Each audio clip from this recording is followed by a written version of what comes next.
इंद्रियों का निग्रह। शम और दम दोनों अलग अलग हैं, लेकिन दोनों एक दूसरे के पूरक हैं। एक व्यक्ति ने निर्णय किया कि मुझे मिठाई नहीं खानी है। उस व्यक्ति ने उस मिठाई को कमरे में रख दिया। दूसरे कमरे में बैठा हुआ वह सोच रहा है कि उस कमरे में मेरी मिठाई रखी है, उसे खाऊं या न खाऊं। मैंने तो सबको कह दिया है कि मुझे मिठाई नहीं खानी है। रात दिन उसी के बारे में सोचता रहता है। परिणाम क्या होगा? देखेगा कि जब मकान में कोई नहीं है तो छिप कर खा लेगा, फिर सबको कह देगा कि मैं तो मिठाई नहीं खाता हूँ। क्रोध को दबाएंगे तो दबा हुआ क्रोध एक दिन ज्वालामुखी बनकर भड़केगा और फूटेगा। वैसे ही जैसे पृथ्वी के अंदर दबी हुई अग्नि जब ज्वालामुखी का रूप लेती है तो न जाने कितनों को समाप्त कर देगी, वैसे ही दबी हुई वासनाएं जब उभरती हैं तो उनका रूप बहुत भयानक होता है। नीतिकारों का कथन है कि वासनाओं को दबाइए नहीं, दमन नहीं, शमन कीजिए। इसको कहते हैं इंद्रिय निग्रह। यह कैसे होगा? विवेक और विचार से। मनुष्यों का एक ही कथन है कि काम का दमन नहीं करो, काम का शमन करो। काम कहाँ से पैदा होता है उस पर ध्यान दीजिए। कामस्य बीजः संकल्पः, संकल्पादेव जायते। काम का बीज क्या है? संकल्प। मनुष्य अपने संकल्पों का बना होता है। जिसका हृदय अतिशय पवित्र है उसके मन में दुर्विचार आते ही नहीं और वह किसी भी विकार से ग्रसित नहीं हो सकता है। आपने मिठाई को रखा है, दूसरे कमरे में बैठे हैं और आपकी विवेक शक्ति जागृत हो और आपसे कहे कि इसमें थोड़ा सा घी पड़ा है, शक्कर पड़ी है, थोड़े से कुछ और स्वादिष्ट पदार्थ मिले हैं, यही तो है। क्षण भर के स्वाद के पीछे मैं अपना व्रत भंग क्यों करूं? आपने विवेक शक्ति से अपने विचारों को इतना शुद्ध कर लिया है कि आपके सामने मिठाइयों का ढेर लगा है, लेकिन आप जीवा पर नहीं रख सकते।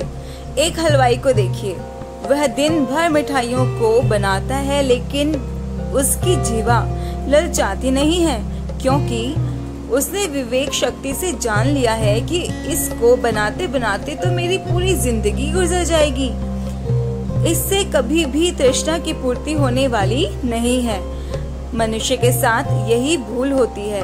वह सोचता है कि आज खाकर देख लेता हूँ, कल नहीं खाऊंगा। कल फिर सोचता है कि आज एक बार और खाकर देख लूं। परसों फिर सोचता है आज एक बार फिर खा लेता हूँ। यह बेचारा एक बार कभी समाप्त नहीं होता, क्योंकि वह इंद्रिय निग्रह नहीं कर पाता। इंद्रिय निग्रह कहाँ से होगा? मन से। मन का निग्रह कहाँ से होगा? चित्त से। चित्त का निग्रह कहाँ से होगा? बुद्धि से। बुद्धि का निग्रह कहाँ से होगा? ज्ञान के प्रकाश से और विवेक की शक्ति से। यदि आपके अंदर ज्ञान का प्रकाश है तो बुद्धि चित्त से कहेगी कि हे चित्त, तू अच्छे संस्कारों वाला बन। चित्त के बुरे संस्कार अपने आप दब जाएंगे और जैसे चित्त के संस्कार होंगे वैसे ही मन के विचार होंगे। और मन तो इंद्रियों का राजा है। जिसने मन को जीत लिया उसने इंद्रियों को जीत लिया। फिर उसको पता ही नहीं रहता कि मैं कहाँ हूँ। इसको एक छोटे से दृष्टांत के साथ देखते हैं, जिससे स्पष्ट हो जाएगा कि मन की पवित्रता क्या कुछ कराती है। पौराणिक मान्यता है, एक बार अर्जुन को स्वर्ग में ले जाया गया। वहाँ उर्वशी ने बहुत अच्छा नृत्य किया। रात्रि को उर्वशी अर्जुन के पास आती है, प्रणय निवेदन करती है। अर्जुन कहते हैं कि हे माता, आपके चरणों में मेरा कोटि कोटि प्रणाम है। उर्वशी को क्रोध आ गया और कहा कि अर्जुन, मैं तुमसे प्रणय निवेदन करने आई हूँ और तुम मुझे माता कह रहे हो। अर्जुन कहता है कि हाँ माता, आप हमारे कुरु वंश की माता हैं, इसलिए मेरी माता हैं। अर्जुन से उर्वशी पूछती है कि जब मैं नृत्य कर रही थी तब तो तू मुझे गौर से देख रहा था। अर्जुन बोला कि माते, मैं यह देख रहा था कि यदि माता कुंती भी आपकी तरह सुंदर होती तो मैं भी कितना सुंदर होता। मैं तो उसी रूप में आपको देख रहा था। यह है मन की पवित्रता। यदि हमारा मन पवित्र है तो हम पूर्णतया पवित्र हैं। आपने अपने मन को जीत लिया तो इंद्रियों को जीतने की कोई आवश्यकता नहीं पड़ेगी। एक महात्मा जी गुजर रहे थे। उन्होंने रास्ते में देखा कि हलवाई जलेबियां तल रहा है। मन को काफी मना किया कि रे मन, तू मत ललचा, लेकिन मन नहीं माना। अंत में उन्होंने टोकरी में मुंह डाल दिया। हाथ से भी जलेबियां नहीं उठाई, बल्कि सीधे अपने मुंह को ही इस टोकरी में डाल दिया। हलवाई को गुस्सा आया।